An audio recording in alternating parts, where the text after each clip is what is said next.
Welcome back to the Andy Social Podcast. This is episode 200.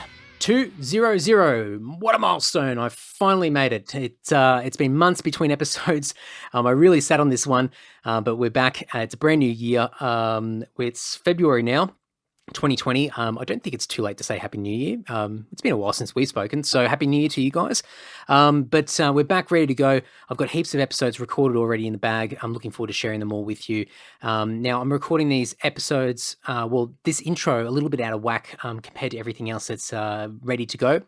But by the time you listen to this, there should be a pre-episode for you guys to listen to, a little bit of a welcome back episode where I ramble on for a little while about what's been happening over the past few months. So a bit of a catch-up, talk about some of the things I've been involved with, what I've been doing, because I haven't been completely lazy. I've been a little bit, but I've been enjoying the Sydney lifestyle, getting involved in a whole bunch of different things. So I'll talk about all that, and I'll talk about the direction of Andy Social and where that's going this year, because there's a bit of a change in format, some extra stuff happening. And as you can see, no doubt by now, because you've clicked on your podcast player to play this, there's brand new artwork for the podcast. A bit of a fresh look, thanks to my good friend Tristan Tait. You can go and check out his artwork over at tristantait.net, and he also did the artwork for my other podcast series, Nod to the Old School. So lots of stuff happening. It's really, really exciting. And the point for that pre-episode and I guess where the format's going in the future, in the weeks and months ahead to come, is to reduce the amount of waffling in these main episodes every week, which I'm really trying to rein it in here. So we'll see how we go. So speaking of which, we're going to dive right into this week's episode. So episode 200 is with Andrew Farriss. Now, if you don't recognize the name, if you're from Australia, I'd be quite surprised, but I'll just pretend that you don't know. Andrew Farriss is the main songwriter, one of the main songwriters, and the multi-instrumentalist for the iconic Australian rock band INXS. He is a prolific songwriter, one of the most well-known songwriters globally, but especially in Australia. And just recently, he got Member of the Order of Australia for his significant service to the performing arts. And that was presented to him at the 2020 Australia Day Honours, Australia Day Awards, etc. So some really cool stuff. I'm going to put some stuff in the show notes about that in particular. But the main reason why I caught up with Andrew is that he, after so many years and decades in the industry and accumulating all these accolades and these achievements, I mean, amazing career that Andrew's had, he's releasing his first ever solo album, his debut album, and that'll be out on the 15th of May. And you can go to andrewfarriss.com where you can pre-order the album. So have a listen to this chat and see if you're inclined to go and check out some of his music. Now, he has a brand new single that just came out in January called Good Mama Bad. That's on YouTube. It's on Spotify, Apple Music, etc., etc. And the first single that came out, I think towards the end of 2019, I believe, is called Come Midnight as well. Now, you guys may have seen the photos. You might be familiar with Andrew, but you may not be familiar with what he's doing at the moment. Now, for guys that know me, guys and gals, I am firmly fixed in the hard rock and metal world. So when I got some of the music to listen to, the two singles, to be honest, when I started, I thought, oh, this is really going to stretch me. I don't know if this is really going to resonate with me and something that I'll enjoy. But I shouldn't be surprised, given that this guy is one of the best songwriters in the world. But the songs are really good and really, really catchy. And the choruses in particular just get stuck in your head. So I was really, really surprised. And it just got me more and more excited to meet up with Andrew and have a chat to him, not only about all the INXS days and what he's been up to over the years, but the new album and the singles and the inspiration behind it, the story behind it, and we go off on a whole range of different tangents and different roads in this chat, and it's just fantastic to hear him talk about a lot of this stuff, and it really makes me excited to go and check out the album when it does come out. So Andrew's on all the socials, so you can find him on Twitter, Instagram, and Facebook. If you go to andrewfarriss.com, so that's Farriss, andrewfarriss.com, All the social media handles are there. The pre-order links for I can't remember off the top of my head. I'm pretty sure like JB Hi-Fi and probably Amazon. I'm guessing there's a few different retailers on there anyway, so you can put in your pre-order now. But that'll be out on the 15th of May. He mentions in this episode how nervous he is about this release. So it's cool to hear that for a guy who's been around the traps for so many years to be still nervous and also so humble and thankful that people are listening and enjoying his music is just super cool. And I've got this guy commands respect just given what he's done. But after speaking to him and having this time with him, it's just been my respect levels are just through the roof. It's just an incredible guy. So I'm going to stop gushing. This is a great chat. I met up with Andrew at the Shangri-La in Sydney. We sat down in a little corner at the hotel, and there's a little bit of foot traffic behind us, but nothing too distracting. And I got to hear some incredible stories, INXS stuff, more recent stories, living in the US and doing some stuff in the US, Nashville stuff, living back here in Australia, and just we went off on all these different tangents. It was just a fantastic chat. Perfect podcast material, in my opinion. So, AndrewFarriss.com. I'm going to get right into it. Please enjoy this great chat with the legendary Andrew Farriss.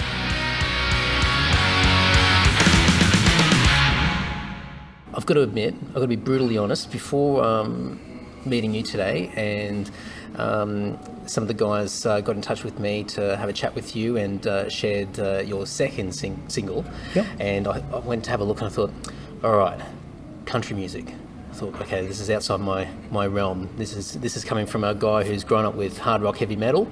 And I thought, well, all right, I'll give it a whirl. And not to blow wind up your ear end, but it's really good. The second single is really good. First one's really good as well. The second one's really good. So congratulations. Thanks, mate. Appreciate that. I really do.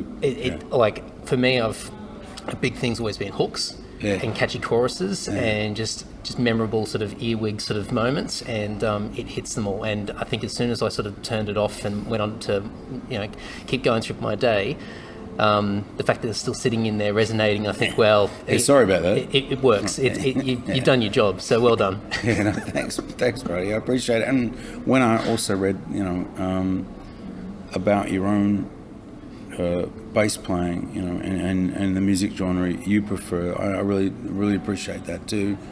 Look, I like, first of all, I really appreciate that. And secondly, I've been pretty nervous about all this because...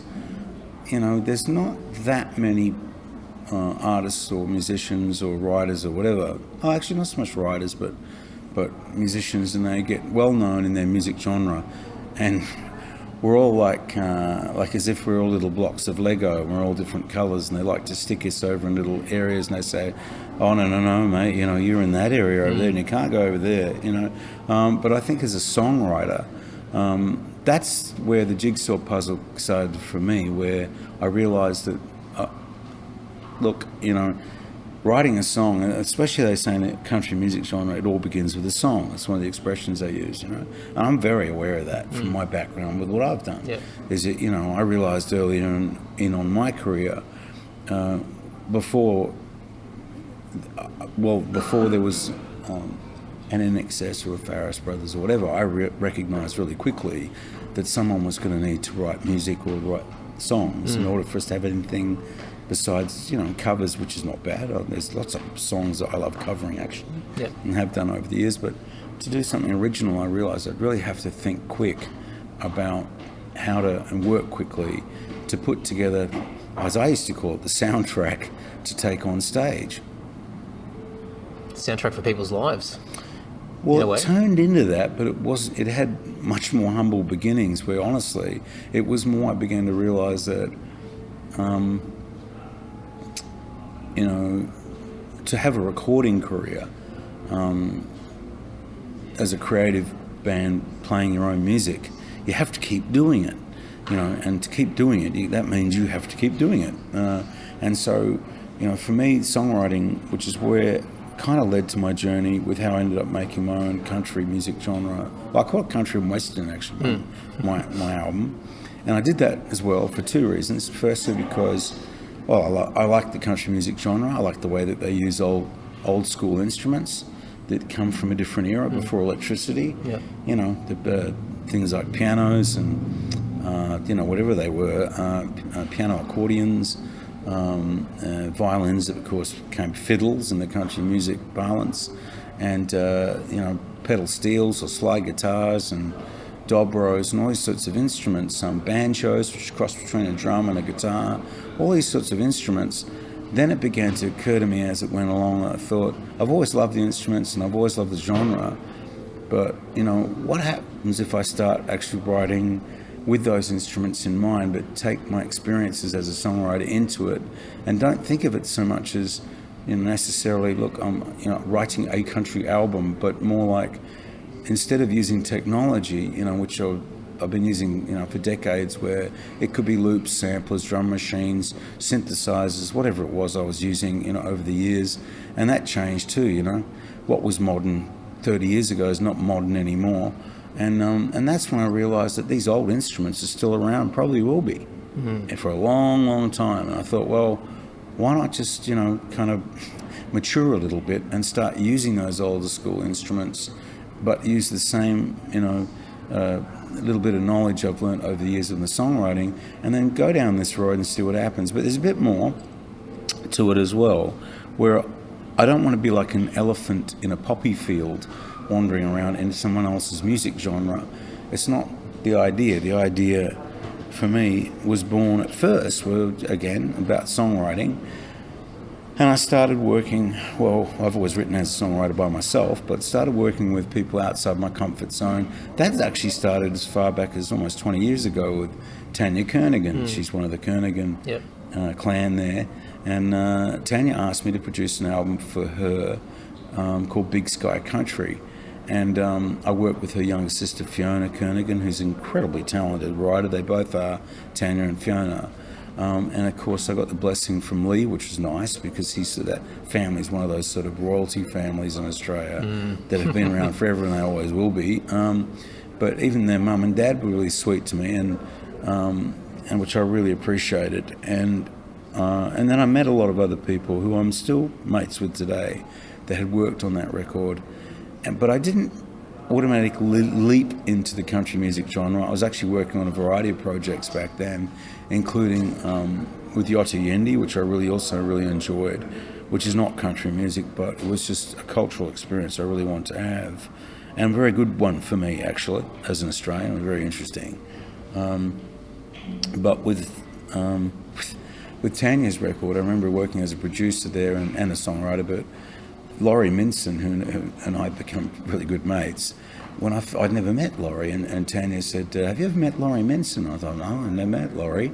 And he was on the other side of the control booth, and I was in the studio, and I think, hey Laurie, can you just do that again, please? But perhaps this time try this. And he said, well, quite frankly, I think that was about as good as it gets, to me, like, I sort of, bugger off, pal, sort of thing. I immediately liked him. Yeah. Right? This is Laurie, right? Yeah. And I did. I thought, good for you, mate. Yeah. He's not going to put up with any shit from me. And I immediately really liked the guy. And we still get on. We were just playing together the other day in Tamworth. And I think I love that about Laurie. And his father, which not a lot of people know, John Minson, was one of the, of course, the people within the country music community know this in Australia, but a lot of other people don't. But John Minson was the one that designed the golden guitar. Right, okay. And does all that sort of thing. And Laurie's dad, and they were very much, and they're Tamworth-based people. Tamworth's an amazing community. I've lived up there in the northwest, 100 kilometres north of Tamworth, really. I've had a farm, a cattle and grains when it rains, property up there. And I'll go into town. Marlena and I go into town to do our shopping or get cars repaired or whatever we've got to do. And but what I've noticed is, and Laurie and I talk a bit about it too, being sort of Tamworth regional locals, a lot of people ride into Tamworth and ride out again, And I'd really like to see in Australia a scene where people not only ride into the town, but they stay there and they build a music community of some sort. In Australian Nashville. Yeah, you don't even have to use that second word, just Australian, Australian. town. Yeah. You know, Yeah, that's its own my identity. point. Is that I love Nashville. I've got mates in Nashville, and Nashville just happens to be, since we went there, Nashville happens to be 5 hours from Dayton in Ohio, which is where my wife's family are from. And one of the great things for me as a songwriter is that I've got family there in Dayton and Ohio, but I can drive 5 hours, which in Aussie terms is nothing really, to Nashville. Yeah. And then, which is what I started to do. And in the old days, INXS would tour Nashville as just one of many US cities.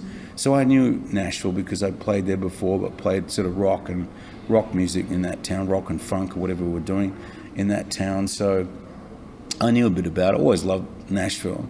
But going back into Nashville as a songwriter, about 7 or 8 years ago, very fortunately, because of my career with INXS, I had a lot of doors open for me as a songwriter, people curious to work with me, and I was very lucky there.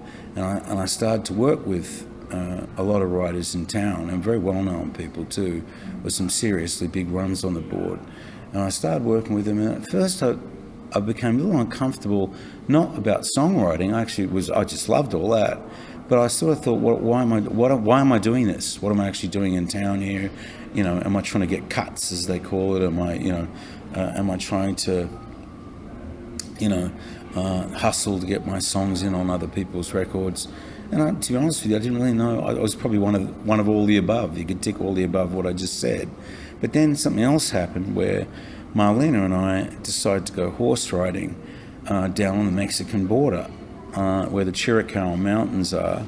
If you turn off Highway 10 and you head down Highway 80, you'll go through a lot of the old cowboy towns like Tombstone and Bisbee and all this, where they make a lot of Hollywood films about all that stuff now. And that whole area was just incredibly steeped in history. And that Highway 80, a lot of it doesn't have, say, modern, fast food chains on it anywhere. A lot of it's still very much like it would have been in the Old West. You've got areas called Apache Pass and Skeleton Canyon and these sort of names, towns like Apache, and then literally out just near Apache, little town of Apache, is where Geronimo surrendered. And so myself and Marlena and a Wrangler cowboy guy called Craig Lawson, he's passed away sadly, and his wife Tam, the four of us would ride around through those what they call national monument areas in the United States, and we rode around looking at all the stagecoach trails, which weren't anywhere near sealed roads or anything. And this is unusual for me in the United States, where I spent so much time in big cities, and the thing that I want to emphasize is that I didn't really understand at first what was happening beyond the tourist kind of enjoyment of the opportunity, there's the word, to experience something like that as a tourist. So as I was riding around, I began to understand and get not a Hollywood feel, but a real understanding of what it must have been like. It was hot, dusty, pretty almost desert-like part of it, and yet you'd start off on the ground, and then you could ride up, say, a mountain, you get to the top and it's a blizzard, and it's snowing, all in one day, right? One extreme to the other. Yeah, sure, which is why the cowboys wore dusters, not dry as the bones, as Aussies call them, but the dusters to keep dust off them.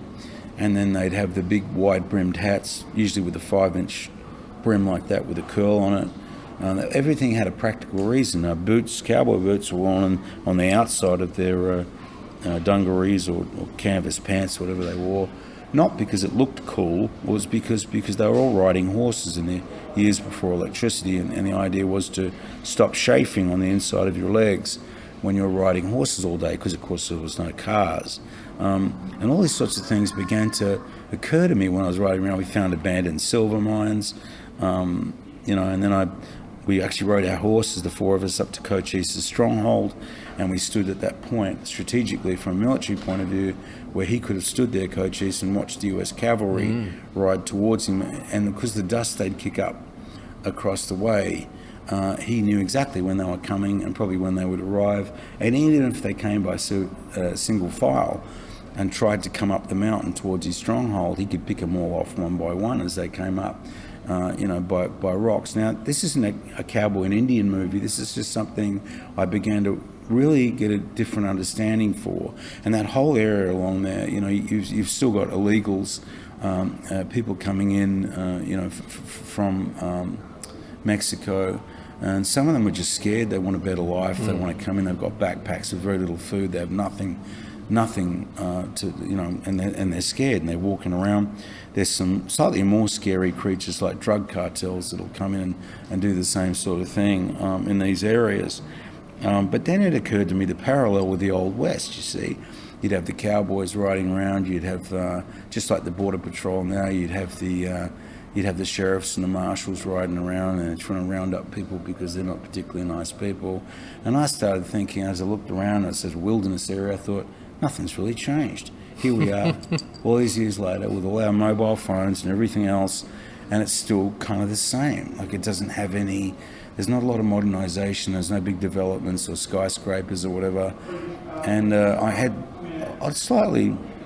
don't want to seem airy-fairy, but there was one night where there was an ex-Border Patrol man who'd been, who's an ex-Border Patrol guy, and we were in an old stone cabin, Marlene and I, and we're right at the base of one of the mountains I was talking about, and there was this wind sort of howling through this mountain. And I thought, he and his wife were going to stay there the night, and this is right on the border. And I didn't, I just thought, well, I said good night, and we'll get up in the morning. And, well, they said, we're going home now, man. Good night. Have a good night. And I'm like, oh, I'm right there on the border, and in a place called Skeleton Canyon. And, oh, lovely. Yeah. And he says, what's the matter, boy? And I said, oh, well, I heard there's a lot of illegals and people running around here. He goes, well, you don't worry about that. And he takes off his gun belt with a 45, a few slugs, and says, just take this, son. You'll be okay. I said, had you fired a gun before at that stage? Oh, I have, yeah. Yeah. And I have a license anyway. But the point is, I take firearms very seriously, actually. But the point is that, that I was lying there and I wasn't so much afraid, but then I began, when we were really alone in that area, and I could hear the wind sort of howling, I started thinking, not like Hollywood portrays it, but I had a really feeling, a lot of sadness, to be honest. I felt very sad in that area, because it hit me, how tumultuous it must have all been, with the cowboys riding around, the US cavalry, the Mexican people, the Apache Indians, all these people all in that area, all living in, dying or whatever they're all happening to them, all trying to find a way to get on.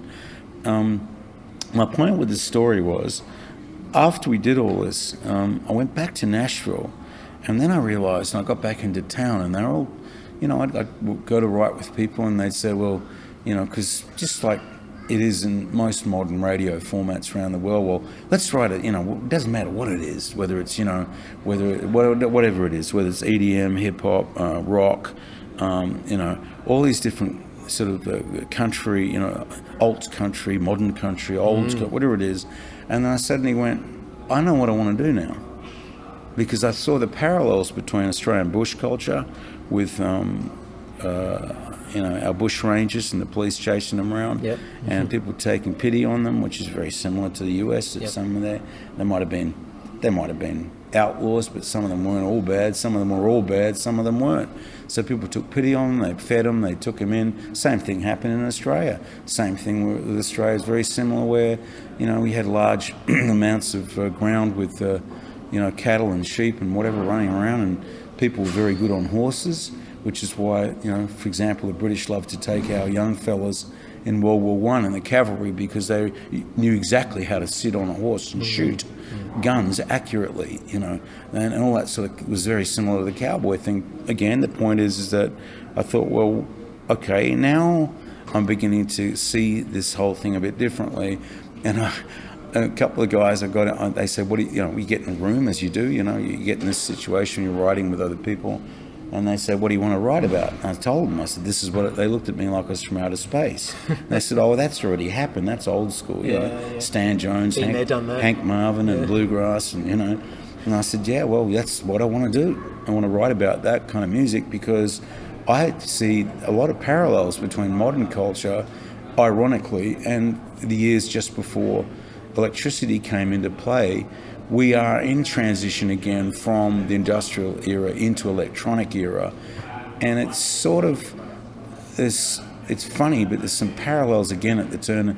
We keep forgetting we've turned another century. As much as we just turned a decade, we're in 2020. We're in another century, but some things are coming along for the ride. In our cultures, and again, you had the meetings of both countries, and the US and Australia, meetings of European-style cultures with indigenous cultures. Whether it was North American Indians or the Australian Aborigines, you had that same. Incredibly powerful conflict of different cultures, all coming into play, which has formed our countries, to both US and Australia, in a strange way, to be the way that we are today. And so I figured that area is an area I thought, well, if I'm going to ever value add anything into the country music genre, is to try and tell stories and portray this the closest I can see between a combination of just wanting to tell stories, hopefully write a couple of good songs, and to have a bit of fun and to be a bit entertaining with it all, where I don't mind if it's not what everybody else is doing right now. I don't really care about all that. The train's already left the station. When you chase a train, it's too late. It's already left the station. It's gone. You got to find the new one. Well, you might as well start one. Start one, that's right. Did you find, this might be earlier in your career, but you carved out a reputation in INXS and being pretty much one of the main songwriters in the band over the career. But sort of moving past that era, did you have to go through that transition? You sort of touched on it, where sort of finding yourself outside of that identity, being a songwriter and working with so many different people. Because over the years, I go and have a look online, and just the polarizing personalities that you've worked with over the years. Did you have, I don't know, like imposter syndrome or any of those sort of worries going in? Imposter syndrome. Yeah, that's funny. Even though, and to be brutally honest, the accolades and the achievements that you had up until sort of all through the INXS career, you probably didn't need to have any imposter syndrome feelings. But going out of that, your identity is different. No, there was definitely surreal experiences that I began to realise when I was a really big fan of certain acts, like when we were kids. My brothers and I, which is pretty bizarre. My brothers and I, the first band we saw was the Beatles. And that was strange in itself, because the sequence of events that led up to that actually happening for the three of us, pretty odd. We have Perth, Western Australia, probably, I think it's the most isolated city in the world. Geographically, you've got, of course, Antarctica below, and then to the east, you've got Adelaide's the closest, 3,000 miles or something, and then, to the west, you've got, Africa? I think, South Africa, yeah. And then you've got, hopefully I'm right about that, and then you go northeast a bit, you've got Darwin, but not much else. And so little kids growing up in such a remote geographical underpopulated area as Perth was, being West Australia 3 times the size of Texas, which is big. And then Dad had wanted to go back to see my grandparents, his parents, in London, having lived in Australia, in the sort of late 40s. He wanted to go back, so in 1964 he put my brothers and I on that ship, and we went for 3 weeks on the east side of the Middle East to Aden, the port of Aden. I remember holding Dad's hand, walking through the streets, and everybody was dressed like Jesus. And then we went through the Suez Canal, and I was always amazed how close the ship was to the side of the canal. It always amazed me. But then when we finally got to London, the three of us got to see the Beatles, and we sort of sat there, and this was before I think they became really famous in America. So then I thought later on in my life, what are the odds of that actually happening, right? And pretty remote. So there must have been a reason why that happened in the end, and why the three of us then ended up in INXS and at Farriss Brothers and doing what we were doing. I'm sure that must have had a profound effect on us at some point.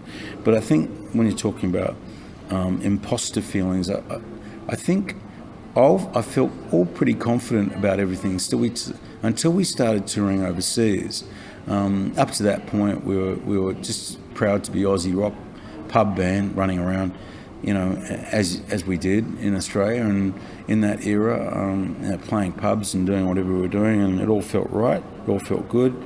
When we got to the US, I remember one of the first shows we did was a show called Rock and Roll Tonight, and there was Simple Minds, I was a fan of, a Scottish band, really liked them, I still do, and they're good guys too. And Eric Clapton was playing on that show on Rock and Roll Tonight. And then I remember being really nervous, but I think INXS played really well, and it was televised out of Hollywood. And then Ray Manzarek comes backstage from the Doors, and he's standing there, and he says, "Where's your singer?" And I knew who he was, and he said, "Oh, he's over there." And so he walked over, and he said, "Hey man, I just got to say, I was sitting at home watching your band, and it freaked me out because when you came on, it was the first guy I've looked at that reminded me of Jim." Right? And I thought, but and then that's when I began to get a little bit uncomfortable as far as it's one thing when you kind of fantasize about, gee, I hope I meet that person one day, but when they're standing in front of you and talking to you and they're treating you like one of them, it starts to get really bizarre. Like I was a huge Stones fan, and I remember, a couple of times, 2 or 3 times, Mick Jagger would come along. He came and saw us at the Royal Albert Hall in, I think it was 1983 or 84, I think it might have been. And when we played in London, we played that show. And he came backstage, and I didn't want to talk to him because I had a bit of a fan moment. I couldn't go near him because that was Mick Jagger. You don't talk to Mick Jagger, he's Mick Jagger. You know what I mean? But he was genuinely trying to get to know us. I think he was a fan of INXS. So, and then he came backstage again many years later, and the same thing, around about 1986 or 85, when the Stones were very publicly sort of arguing with each other, or at least Keith and Mick were, and I couldn't talk to him, but my dad, Dennis, was there, because Dad came from London, and so did Mick Jagger, obviously, although Mick Jagger's mother was Australian. Did you know that? I did not know that, yeah. No. Anyway, so, and Mick came back, and again, all the guys, oh, great, Mick's here, wants to say hello. And I virtually went around and hid somewhere because I couldn't talk to him, because I was a big fan. And were you just worried that you'd just be a stump, like dribbling mess in front of him and just say something silly? Yeah, completely dorky and stupid. That's something along those lines. Or just I was a big fat dag or whatever, So I decided to not talk to him. But then what made me laugh later on is I went out the back, and my dad was sitting next to him, with my brothers. And because Dad was from London, probably a similar area to me, he's going, yeah, so anyway, mate, my dad's talking to him like they're old pals or whatever. Yeah. And that's when you talk about the imposter thing, I think the more we went along as a group, and because we worked in 52 countries, and we spent a lot of time running around in both the United States and Europe in particular, but many other countries as well, is that what happened is you start to bump into people who you think you'd never meet in your wildest dreams. And then one of the most, a slow burn for me at first was, it's a respect thing where they start to treat you like one of them. And after a while, you're like, even though you stop feeling like an imposter, it still seems strange, because what you also realise as it goes along is you're only as good as the last thing you did. So it doesn't matter, the fame and the money and blah, blah, and, all that stuff, it matters, but it sort of doesn't either. Like you're only as good as you can still play, or whatever the last thing you did was, And speaking of that, as songwriters, I realised too, Michael and I realised, I remember we'd already had hits overseas and things, but I remember in 1985 when Chris, our manager at the time, called me at home and said, oh, do you realise you got a top 5 hit in the US with What You Need? And I said, no, I didn't know, that's amazing. And he said, yeah, you should go out, party, celebrate, whatever. And what are you doing? I said, I'm sitting at home watching the footy. He said, we should go out, party on and whatever. And I said, yeah, all right, thanks, mate. Put the phone down. And I remember walking around feeling really uncomfortable, right? And it wasn't so much an imposter thing, but I remember wandering around and I felt really uncomfortable, and I couldn't work out what my feelings were. And then it hit me, and I thought, you know, even though we'd had hits overseas and on the charts and done all the rest of it, then I realised, I thought, the higher you get when you're doing all this game, right? Yeah, the only place you can go down is down if you're not careful. And then you can walk around saying, don't you know who I was, to people, right? That's a scary thought, isn't it? Oh, not really. You know, so you're lucky to, you know, as John Lennon said, you're lucky if anyone likes you. Yeah, that's true. You know? And he's very true. Still true. But my point is that, you know, I think you get to a point and you're like, well, where is this going? Like, what is the point of all of this? You do at some point. It's a bit existentialist. You say, why am I doing this? You know, is it money? Is it fame? Is it the music? What is it? You know, and then I think when Michael and I talked to each other, we both had exactly the same feeling, which I thought was really strange. I said, did you feel like I did, that somehow it was really uncomfortable? And he said, yeah, I did. And then we realised, okay, and then we got together and we talked about the next album we were going to do, which became Kick. And that's one of the reasons I think Kick was such a successful album, is because Michael and I had no illusions when we went into writing for that particular album. You know, and the other guys, God bless them, in the band, you know, my brothers, Tim and John and Kirk and Gary, you know, we were all on a bus in Germany. And Michael and I said to them, which, you know, some people reading this would be fairly cynical or listening to this, but this is actually the way it played out. Michael and I said, you know, Andrew and I have been talking, and we think that if you guys could please give us the grace to write all the songs on the next album, we'll give you a monster album, okay? If you just let us do it, all right? So they did. And I think that shows what geniuses Tim and John and Gary and Kirk are, because they recognise that let's just let these two guys have a run at this and see what they can come up with. It's very, very, very clever of them to do that. And, you know, just from an individual point of view and your own ego, it's a hard thing to let go for most people. You know, everyone wants a piece of the pie or their legacy and putting their name against something. So to see that and have the awareness to go, all right, let's take a step back and let these guys run with it and see what they can do. It's a big thing. See what I mean? Yeah. That's why I'm acknowledging it. Yeah. Because as much as I like to say, yeah, it was all about Michael and me, no, it wasn't. It was about them having the foresight to understand that would have been really great for all of us. And you know, I think there's an old saying: you can achieve anything in life so long as you don't mind who takes credit for it. But also, you have to be able to you know, I suppose in a military sense, you have to know how to best utilize the resources that you have. It's not about being in charge, or it's about actually knowing, you know, how to put together things so that you're maximizing your strengths with things. Same with a company thing, I guess, or something like that, or whatever it is you're trying to do, or anything really, charities, or, you know, you have to know how to zero in on how to maximize the effect of things. And I think that was a perfect example of people making very intelligent decisions based on what was going to be best for a whole group of people. Did you find that particular era exciting, in the sense that, you know, as you said before, you got that phone call, you're number 5 in the US, and then sort of having this moment of going, well, what am I here for? What are the motivations now? And then going into that next album, was it more excitement and adrenaline sort of pumping, or were you feeling a lot of that pressure? Because as you said before, like when you get so high, you can also, it's a high, there's a plummet, you can plummet down. So were you feeling the pressure of that, or was it more sort of sitting in the other side where it's just, now we've got a bit of an idea of what we want to do, let's run with it, and there's excitement attached to it? Yeah, I think, can I just say that the way you articulated that, I think it's all of that combined, and you know, and there's a lot of trepidation too. There's a lot of, we weren't sure, like it wasn't that egotistical. We weren't really sure exactly of what we were going to try and produce. We did know that we wanted to put some more funk and groove stuff, because a lot of our journey in the early 80s, which you got to put yourself back in time. You know, you'd had towards the end of the 70s, you'd had the end of disco and blues was still around, but it was almost looked at, as not it was over, but it was becoming more compartmentalized. It's okay, well, not even disco, but blues is okay. Well, blues is a genre like jazz or whatever, so you dabble in it or not or whatever, or but the pop and rock thing was very punk, and all of the pub bands and that, a lot of them played straight eights, like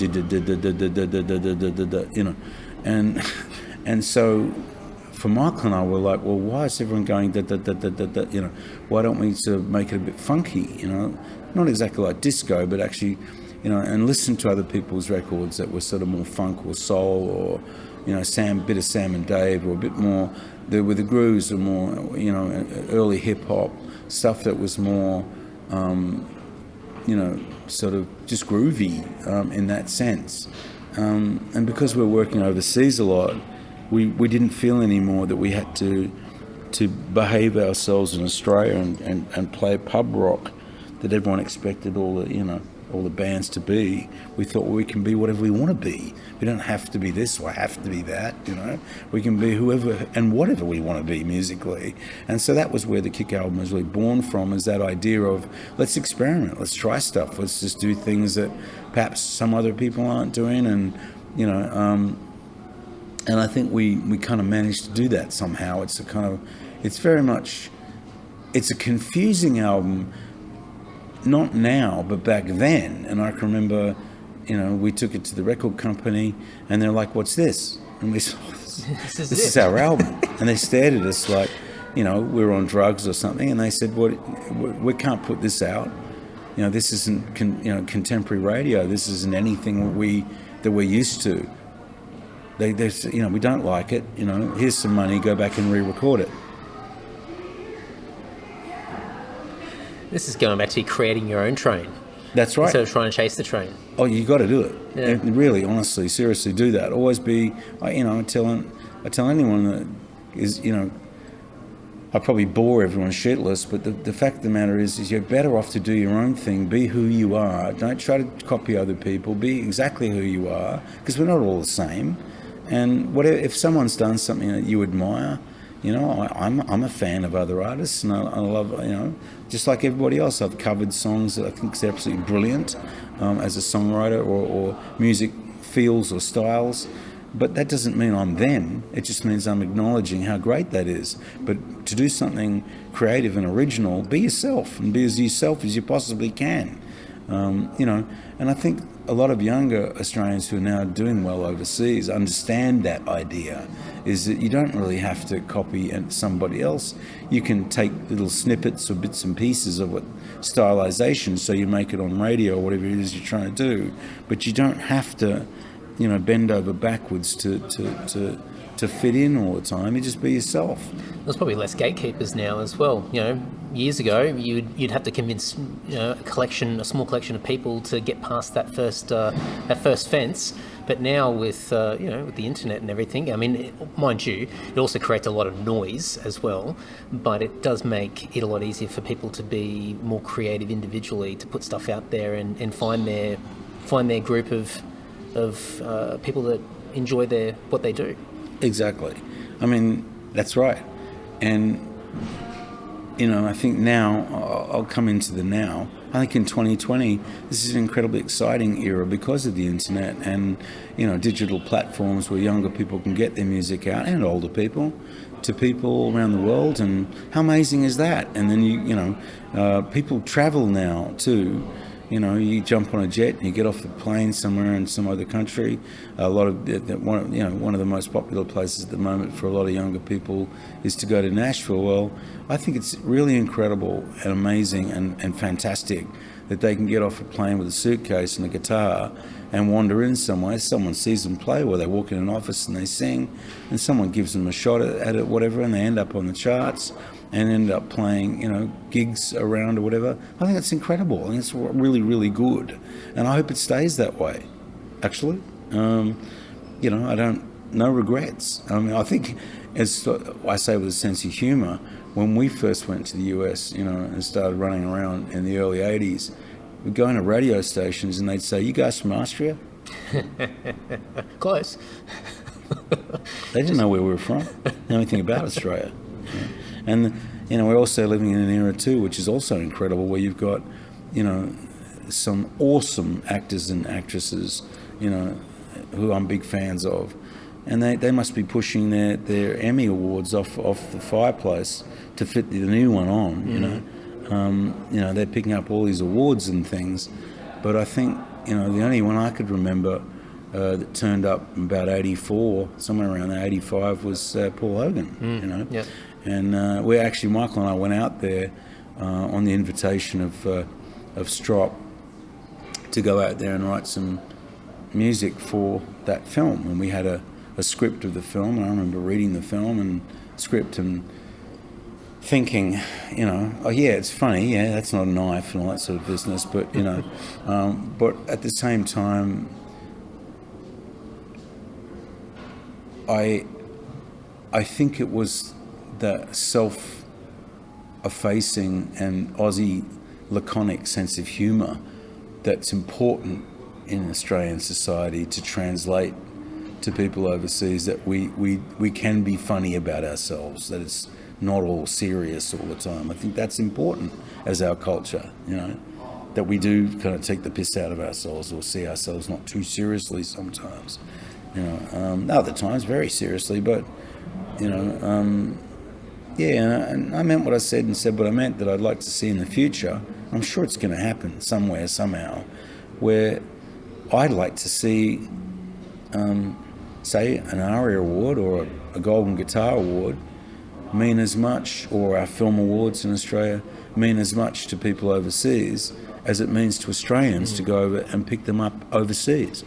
Absolutely. The reverse becomes true. They're global awards, global recognition, Yeah, rather than just... but for people to come to Australia to get those awards. That's right, yeah. Not for Australians to live and dream of just getting those awards, not when I say just, but, okay, one of the things that I really admire about Americans is their ability to embrace other cultures, where really, if they wanted to, they could put a big steel gate down and say, no, you can all go away, we're Americans. That's it. If they really wanted to, they could do that, but they don't. They embrace other cultures, and they award other cultures, and they share those awards with other cultures. And I think that's one of the things that makes the United States, especially when it comes to entertainment, a very special place. Well, that's part of the reason, or a big reason, why they are, for lack of a better term, the world leaders. Yeah, world leaders in music. And right. The British have been that decades ago as well. They carved out an identity as a music hub in the sort of 60s and 70s in particular. Yeah. But the US have sort of just, it's another world, isn't it? Well, that's true. And also, I'm not talking about necessarily a political stance or beliefs, but I've often found it intriguing that Ronald Reagan was a US president when he was an actor. Yeah. I struggle to imagine in the arts in Australia that one of our musicians or actors or actresses could become a prime minister, But I think Australia, in that sense, politically, is still growing up a bit. I'd like to see Australia start to, to formulate days where we are all united as a country and simply say, we love being Australians. Some of us were born here, some of us weren't born here. We're a multicultural society. Let's be proud of that. And the only thing that'll stop a country from being great is being divisive within a country. Yep. I think we're still trying to work ourselves out. Yeah, that's what I'm saying. Yeah, in the grand scheme of things, we're several generations in, but globally we're a child, we're an infant, and we're still trying to stand up and walk properly. And you can see that right. You can see that every year it rolls around for particular events, and you watch the division, as you said, and it's I think people just don't quite know what to do, and we just have to hope that someone stands up and leads and helps bring people together. We'll get there eventually, but when? Who knows? But I don't know. To borrow John Cleese's line, they've probably sat on chairs before. But but Australia has a lot of wonderful, amazing opportunities ahead of it if we're not just a lucky country, but a smart country as we go forward. We have some incredible opportunities in front of us to make Australia, and I don't mean in a military sense, but just be a very, very powerful country. And as much as I'd like to think, and okay, you can call us a little bit utopian or call me a dreamer, but Australia becomes a country where people aspire to because it's really good at championing the right things in the world that we should be doing. Inspire. Lead, as we said before. You know, it's you got to be able to show other people what the possibilities are. You know, get the most out of individuals, and even just embracing what our culture was or has been sort of in the last, I don't know, 40 odd years of that sort of larrikin, sort of laid back, take the piss out of yourself, but at the same time take yourself seriously in the sense of what you do and what you achieve, but still be able to do it with a laugh and bring people together. That's right. And you know, I think but just to go back and talk about, be selfish for a minute, talk a bit about myself. So my country and western album, thank you for where we first started, and I really appreciate you saying what you said about Good Mama Bad. It's the second single I've released from my forthcoming album, which comes out on May the 15th.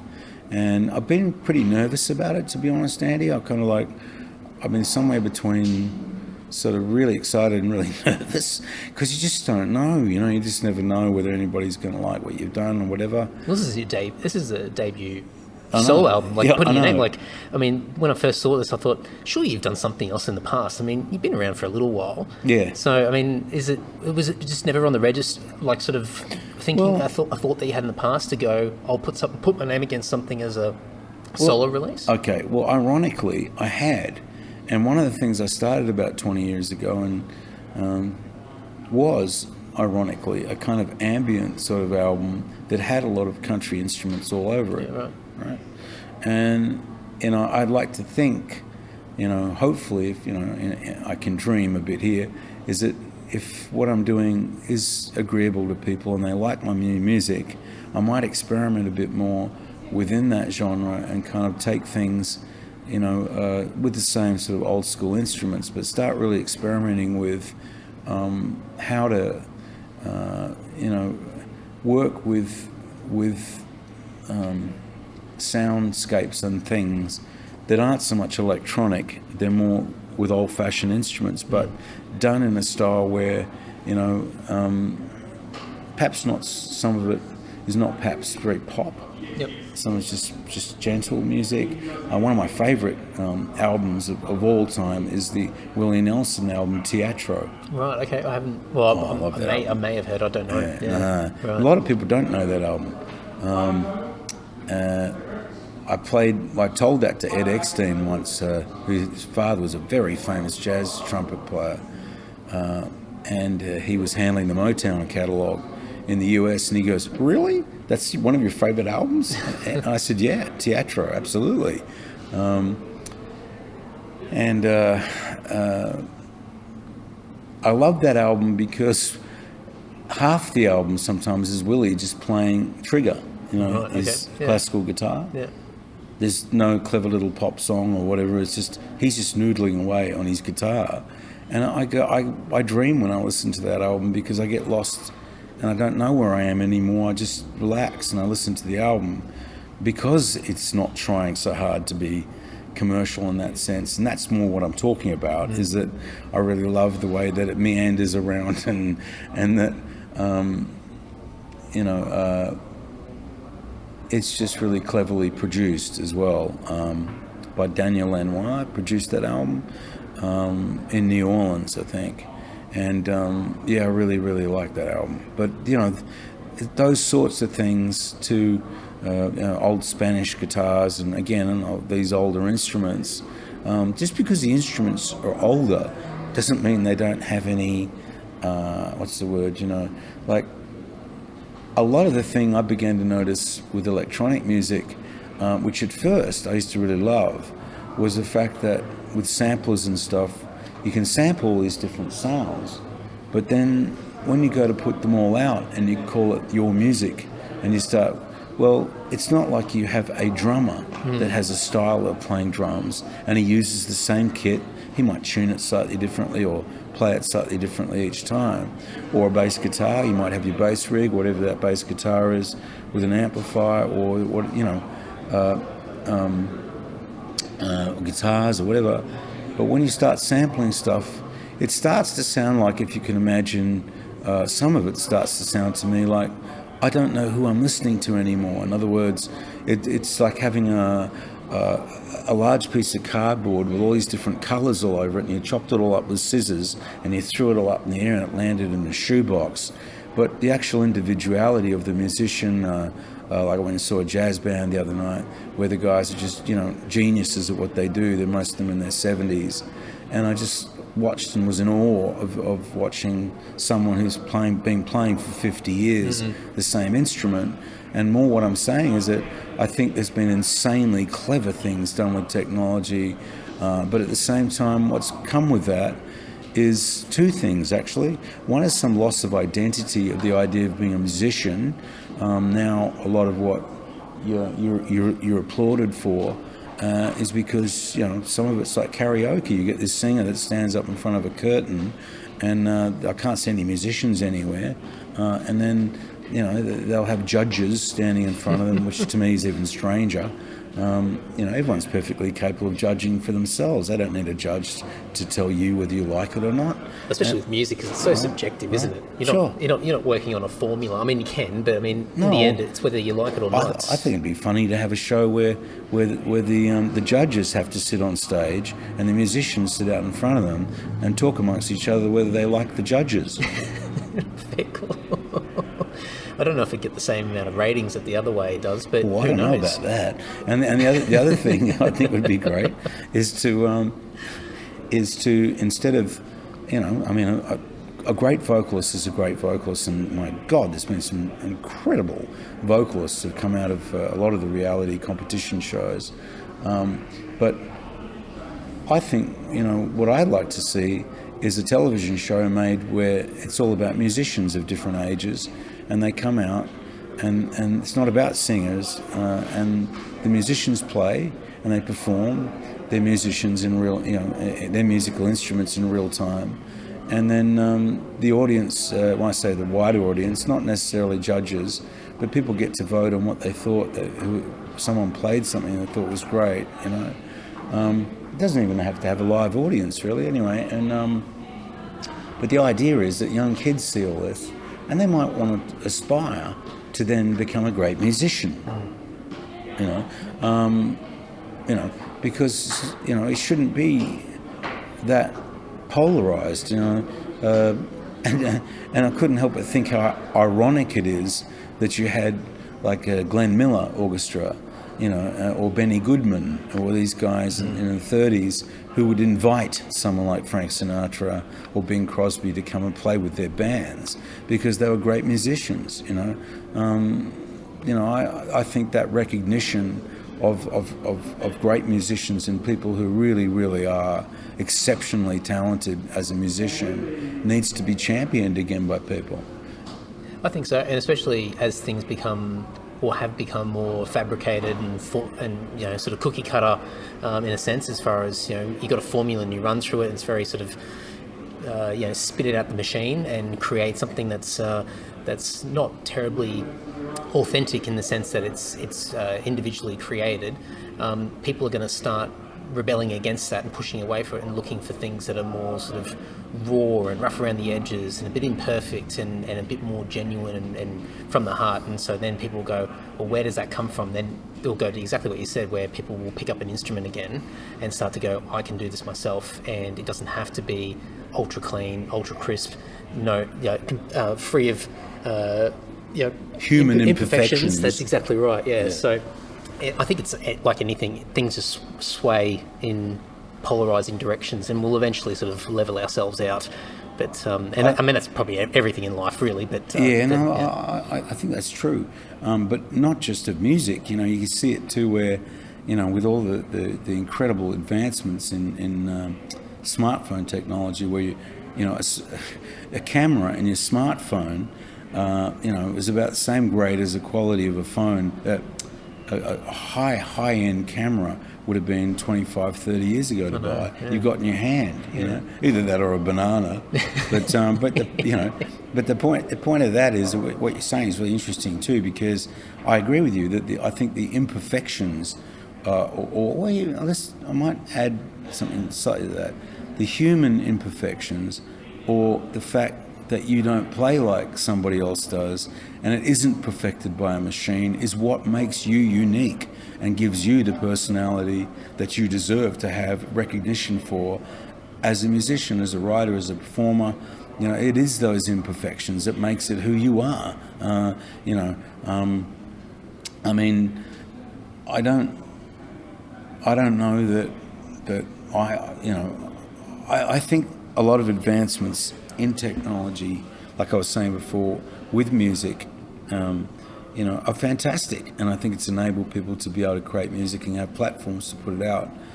And I just hope in the future that it's more of a combination of both, not just one or the other. And people aren't robots, one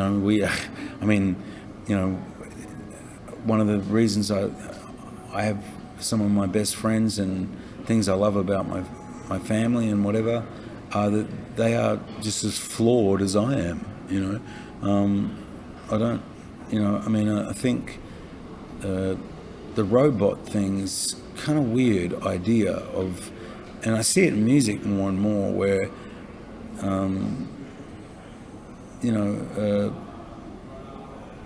I think, there should almost be two levels of awards, one for IT awards in music and one for people who still play. Absolutely. I mean, there is a skill set attached to the technology, so that can still be celebrated, but so maybe to separate it a little bit might be healthy.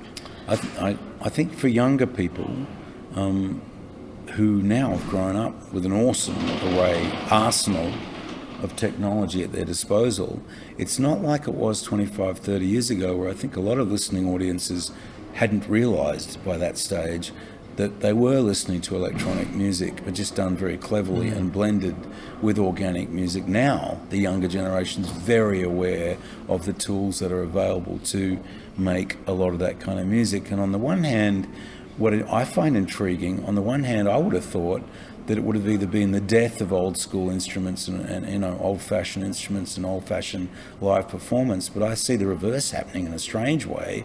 Now that a lot of the younger generation is becoming aware of the power of it, they're saying, well, I want to be a bit more hippie-like with my music. I want to get out there and have some fun, and if I make a mistake in the third verse and I drop that note or whatever, so what? I'm having fun doing it, Otherwise, you're just pushing a button. Oh, that's it. I think about, some of my favourite songs of all time, and especially the ones that have been recorded sort of live raw in the studio or on stage, and there's those trademark bung notes or the voice kind of goes off pitch, but that's what stays in your head. It's a characteristic of the song. It becomes a thumbprint of that song now, and that's what makes it human. It makes it like you identify with it, you connect with it more, you love it more, because you just get them for what they are in that moment in time. It's that little time capsule. Yeah, and there's so much modern music now that's coming out. I think that has a lot more empathy for what you just said. Like a lot of modern stuff that's coming out now, and I think that's one of the reasons for the rise of country music, and especially now there's extra radio formats popping up everywhere. It's because the younger people want that organic thing. I think a bit now they're beginning to say, well, I grew up with some of Mum and Dad's music, and some of it's really cool. I want it to sound like that. Well, the way it's going to sound like that is if you play it in real time and you sing it and play it live. It's going to sound like that right there, But I think I will also add that I am a fan of certain technology-driven musics, including EDM, including hip-hop, funk music I really love. I like some metal as well, like some classical music and jazz as well. And the fusions of these things are fascinating to me too. We did a concert years ago in Japan, in Kyoto. It was supposed to be a series of, I think, 4 or 5 concerts. It was called The Great Musical Experience. I think it was George Martin's idea, the Beatles producer, and the first one was in Kyoto. And they asked us to, I think it was about 1994, they asked INXS to perform there, and the other young bands at that stage were John Bon Jovi and INXS, and we were the young bands. And then the older artists were Bob Dylan and Joni Mitchell and Ry Cooder. And George Martin was sort of producing it and overseeing it, but also was a Japanese guitar player, like a shredder called Hotai. He was an amazing guitar player, very sadly killed himself. And but there was also a full Chinese orchestra, a full Japanese orchestra, including the koto drums, and a full Western orchestra, which was conducted by Michael Kamen, who was an absolute legend both in the film and classical world, and he sadly passed away as well. But the whole idea of this concert was everyone was going to work together, you know, and in that sort of more 60s idea. But the whole thing was in Kyoto, and it was an amazing series of concerts. I watched a lot of the other artists, and it was before Ry Cooder had made Buena Vista Social Club, and so I got the opportunity to actually sort of talk to him for a few minutes, and what a genius that guy is. But the amazing thing was too, I remember, of course, Bob Dylan was such a legend in so many ways, and an insanely talented songwriter.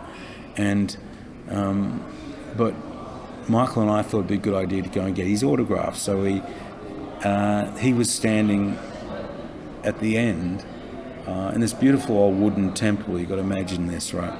Ancient wooden temple. And he had his black Wayfarers on, and he's standing there, and in front of him there would have been about 100 monks with purple robes and bald heads and gold sashes and you know, flip-flops on, all lining up to get Bob's autograph. And then Michael and I were sort of standing behind them, and but it was such a, I wish I had a photograph of that, because it was so bizarre looking. Anyway, one of those surreal moments. Yeah. Well, I finally got up to talk to him, and we were trying to get an autograph, as much as I think it was partly an excuse because we wanted to talk to him. But for our manager at the time, Chris's daughter Jerry, wanted to get an autograph for her in the what they call a program for the concert, and so when he saw it was Michael and I, he took off his Ray-Bans and started being, you know, more relaxed and friendly with us when we started talking to him. And it struck me that he looks like, when I see him perform, or I see interviews or images of him, is not the same guy that I met. The guy that I met is actually really friendly. Nice guy, actually. That Bob. Yeah. You know? Yeah, and I'm, you know, a huge fan of his. I think he's amazing. Yeah, really amazing. It's one of those moments where you meet a hero and pleasantly surprised as well. On top of whatever reputation they've carved out in the public domain, you're able to validate it on a more personal level, to go, wow, this person really is the real deal. Well, absolutely. Yeah. And on stage with them playing drums was Jim Keltner, Yeah, wow. who's a massive legend. Yeah. And I saw Hamish Stewart playing drums, who's a mate of mine, just around the corner here in Darlinghurst the other night, playing with some jazz music. And he asked me, he said, "Oh, have you ever met Jim Keltner?" I said, "Yeah, I did actually. I met him in Japan." You know, but that was really, I couldn't remember thinking who a bigger fan moment for me was, meeting Jim or Bob, because just incredible players. But I think when you said to me about that, you know, imposter feeling sometimes, Yep. I don't think it's so much that. I think you just have to, I think it gets to a point, and the more relaxed you are around them, they're going to be relaxed around you. That's it. I think people can sense when somebody's on edge or feels that they're sort of paling in comparison. It's hard to talk on the same level as somebody who already is not even attempting to try and be on your level. You know, Well, so it's difficult. Health difficulties will definitely level people. You know, my wife Marlena, she's stage 4 metastatic breast cancer, and she's 6 years on from that. But one of her closest friends just passed away 2 days ago, who she went through the same treatment with, and that's really shaken her up. But you know, that's sort of the human frailty of being human is certainly a big leveler. You know, it doesn't matter who you are, or how terrific you are or famous or whatever awards you've been accoladed with.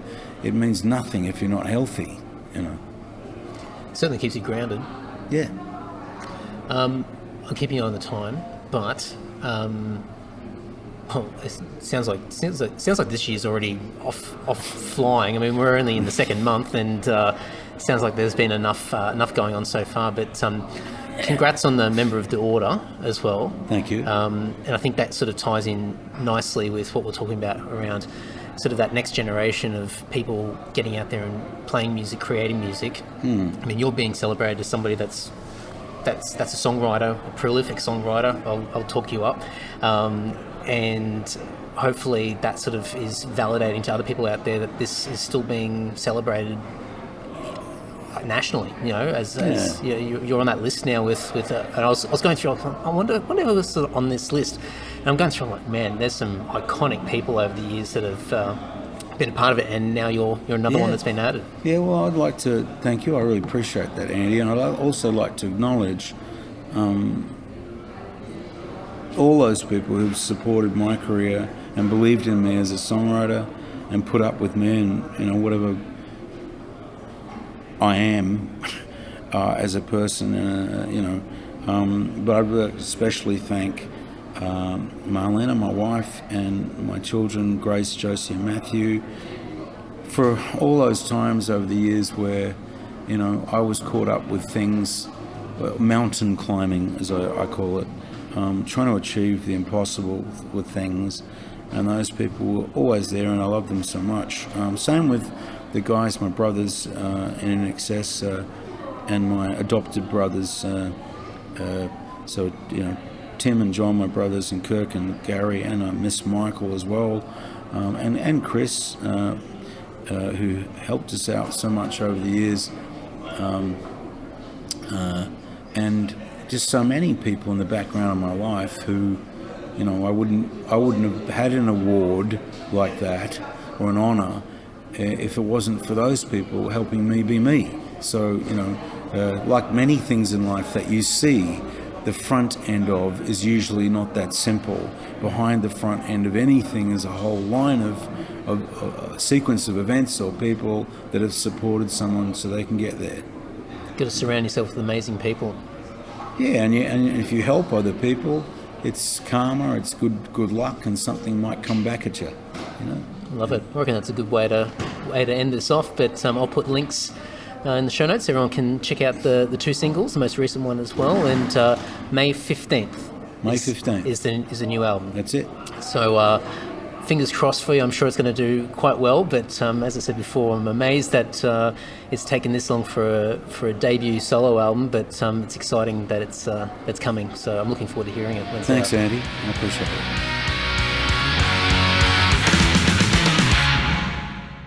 Excellent. AndrewFarriss.com is the place to go. You can go and check out the latest single, Good Mama Bad, and also the first single, Come Midnight. The brand new album, self-titled debut solo album, will be out on the 15th of May. You can go to AndrewFarriss.com. So that's Andrew, FARRISS.com. All the pre-order links are there for a whole range of different retailers. So depending on your preference, there's a few different options. And all the social media handles are there as well for things such as Twitter, Instagram, and Facebook. So make sure you follow him on the socials. Let him know what you thought of this episode as well. It was just, as you heard in this chat, it was just a really fun and casual, just a really, really great chat. I got so much out of this. So hopefully you guys did too as well. But please, like any guest that's on this podcast, reach out to them and let them know what you thought. Now, one little thing to add in here is a little additional acknowledgement, because once we finished recording, Andrew forgot to mention a few people that should have been mentioned when he was thanking all these legendary, super important people in his life, friends, family, his partner, everybody that's been sort of integral in his life to get him to where he is now. And he said to me, can you please ensure that you also make a note of his sister, Alison, and as well as his mum and dad. So there you go. Thank you, Alison. Thank you, mum and dad, from Andrew. I think that's so cool that, as I said, I think earlier in the intro, for a guy who's achieved so much and has just changed the lives of so many people through what he's created, these amazing iconic songs, to still be so self-aware and to be able to acknowledge and continuously thank and be so humble and appreciative of all these people around him is just, it's awesome to see. And it's definitely something to look up to and admire. So there you go. Some additional thank yous there from Andrew. So super cool stuff. As mentioned, andrewfarriss.com. Now, I'm not going to go into a lot of plugs for myself. The only thing I would suggest going to is andydowling.net. Right there, you can find everything about my band Lord, as well as all the other podcasts that I'm involved with, my social media handles, and I'm going to start utilizing this portal page a little bit more.